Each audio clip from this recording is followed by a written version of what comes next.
In this video, I'm going to be using some simple materials and combining them with some hyper-detailed 3D printed sci-fi consoles to make this piece of Warhammer 40,000 terrain.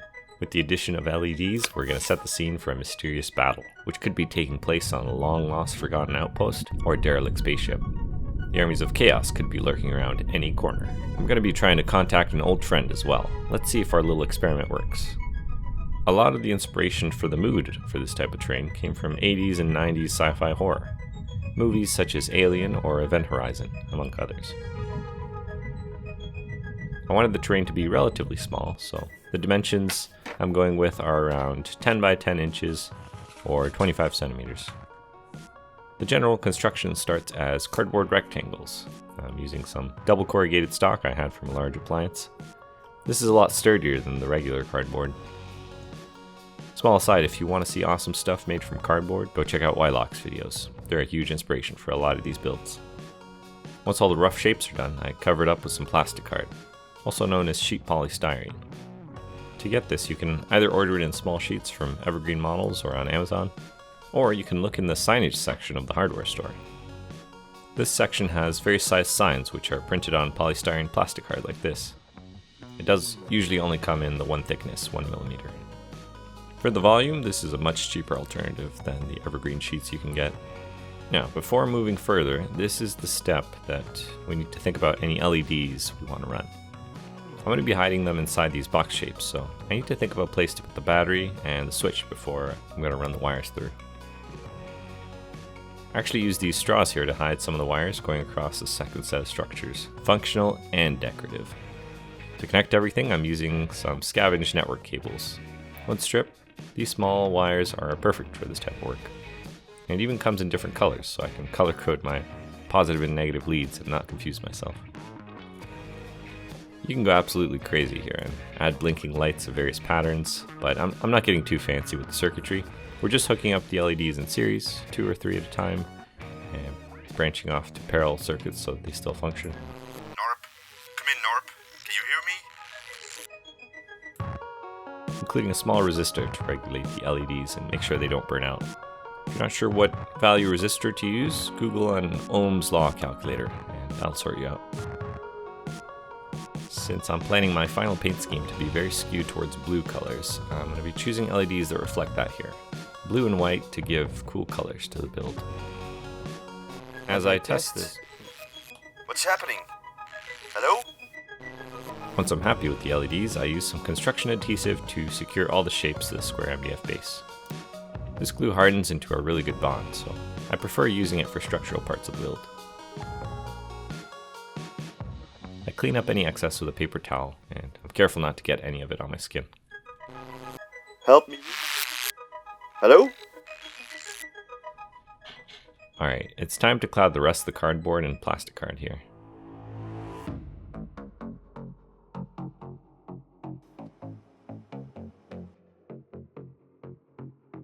This will come in handy for the next step, where we bring in our secret greebling weapon, the 3D printer. If you've been watching my channel, you're probably aware that I've been trying my hand at some 3D design and printing various bits to go on terrain for a bit now. For this build, I designed these sci-fi terminals, also linked in the description. It's a simple shape, and starting off with a rectangle and wedge 45 degrees going up. And from there, it's greebled parts of the terminal differently, with some monitors, buttons, valves, and pistons. Some of the terminals just got some simple metal panels. Now, if you're not aware, polystyrene and 3D printed PLA plastic actually bond really well with plastic glue. The same glue you use to assemble your model kits works on 3D printed parts from FDM printers. That's fantastic. In addition, keep an eye out for any plastics with the recycling symbol 6. They're made from polystyrene as well and can bond to plastic card. For example, these red miniature solo cups. Number 6, yep, these will bond well. I use this cup for the middle section you see here. It's actually got an LED at the bottom shining up to light the cup. With the addition of the terminals, the scale really starts to take form.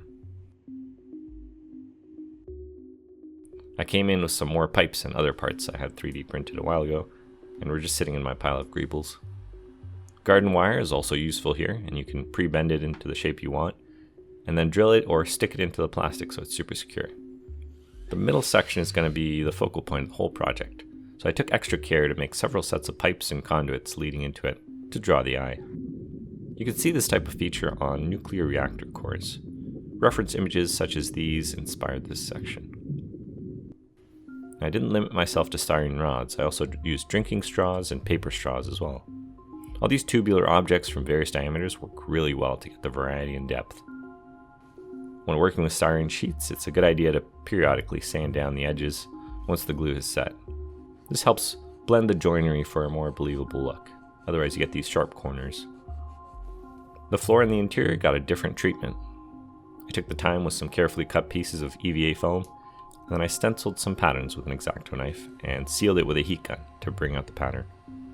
Oh, and make sure to place ladders to make every platform accessible. If you're having trouble sticking small details, one tip is to pre-drill some pilot holes or add some texture with a knife or sand it down. You can then insert garden wire or other details and be sure of a better join when gluing to a flat surface.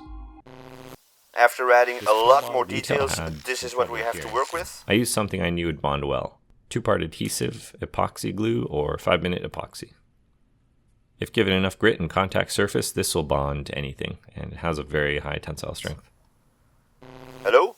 Is someone there? Answer me! Sorry about that.